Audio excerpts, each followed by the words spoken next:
Hello Edge subscribers, welcome to another video tutorial from Edge Online Solutions. Today I'm going to take you through a tutorial on just basically everything that is new on Edge, and for many of the new people this will give you a great foundation on how to use Edge and the concepts behind it in a quick and easy to understand manner. So let's dive right in. First of all, let's go ahead up here and look at your username and password.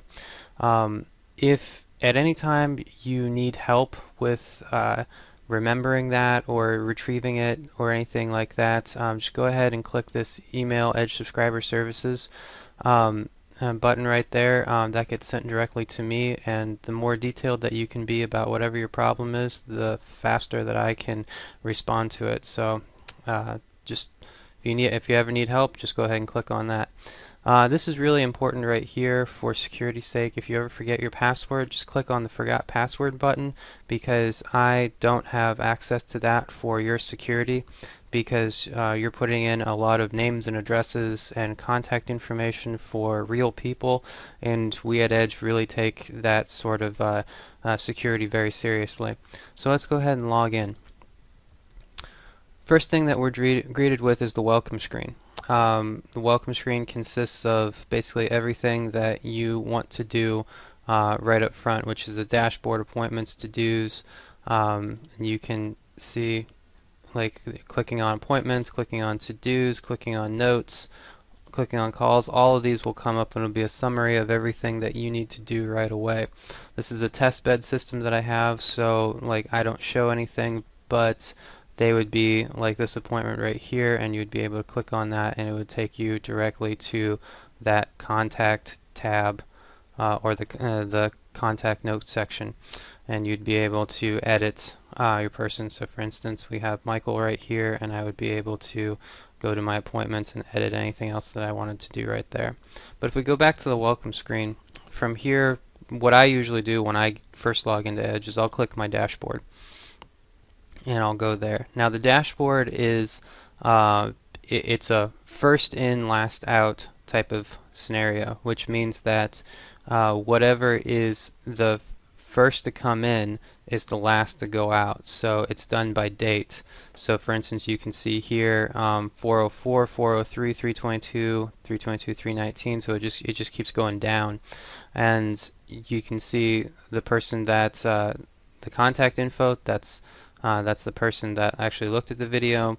What did they look at? The asset title, and then the estimated time, the actual time, and how much percentages they completed, and what the status is.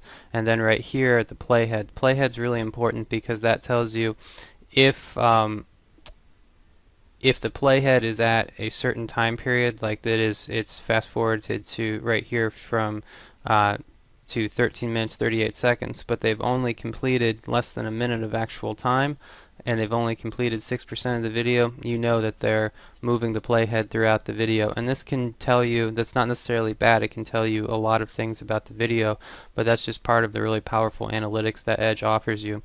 Here's another good example right here of like numbers that don't necessarily make sense, but it would, depending on the situation. So right here, like I am testing a business playlist, business testimonials, and the estimated time is 2 minutes 58 seconds. The actual time that I'm on there is 3 minutes and 51 seconds. So I've completed 129% of the video. Well, look at my playhead. It's moved back to a minute and 33, so that means that I'm actually rewatching something in the same video. Well, that could mean that I missed it the first time, or it could mean that I, as a prospect, are really interested in something. So that's just one of a few ways to interpret the data that Edge gives you. And because we're dealing with individual real people, you're going to have to, that's where knowing your contact or knowing some of these trends can really be helpful. And if you have any questions about how to interpret some of this stuff, again, Edge Subscriber Services at gmail.com. Just go ahead and send me an email. I'll be more than happy to help you look at anything right there. So if we continue on, let's click on the Contacts tab up at the very top, and that'll take us to our Add Contacts. And so how would we go about adding a contact?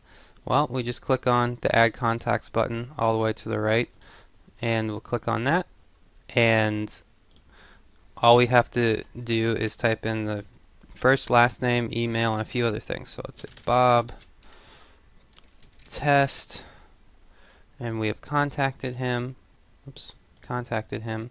And then this is really important. It's like all this other stuff you don't have to put in. You can if you want to. I mean, it's great information. The more information you have, the better, but it just depends on how you operate. The majority of people that I put into Edge are warm market prospects that are between the ages of 18 and 30, and they expect something through the internet. So I know where they are. I'm friends with them on Facebook.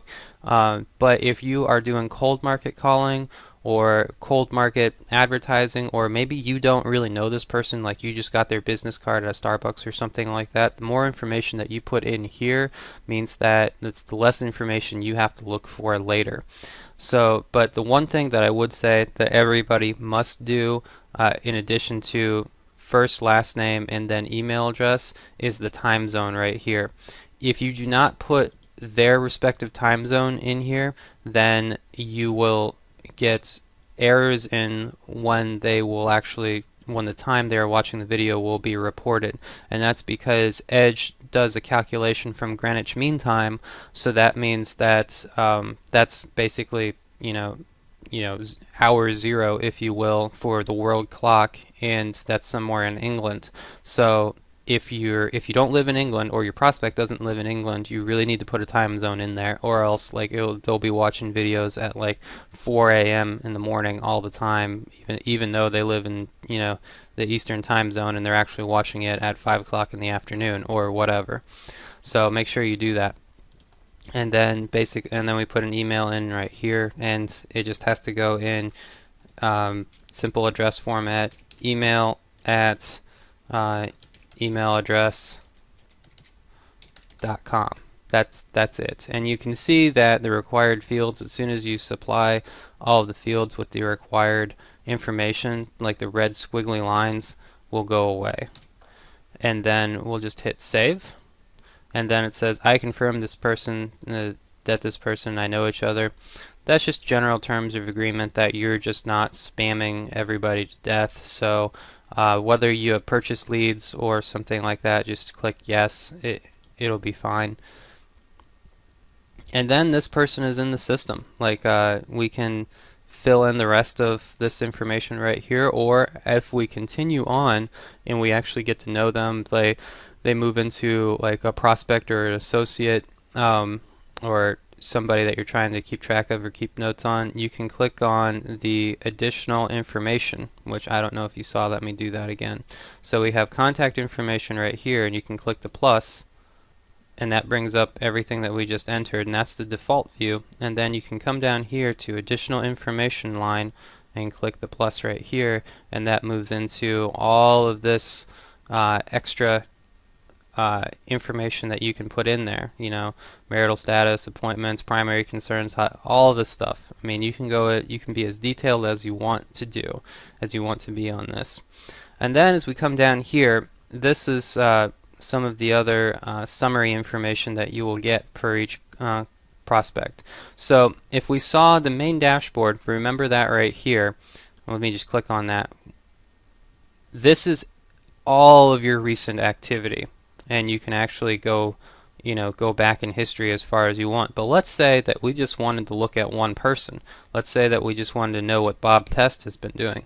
Well, if we go to the contact dashboard right here, all of Bob Test's activities will be pre-filtered for us. So we'll be able to see what he did yesterday, last week, 6 months ago, whatever. And then this will, just like the dashboard, if there's more than one page, then we'll just click through that.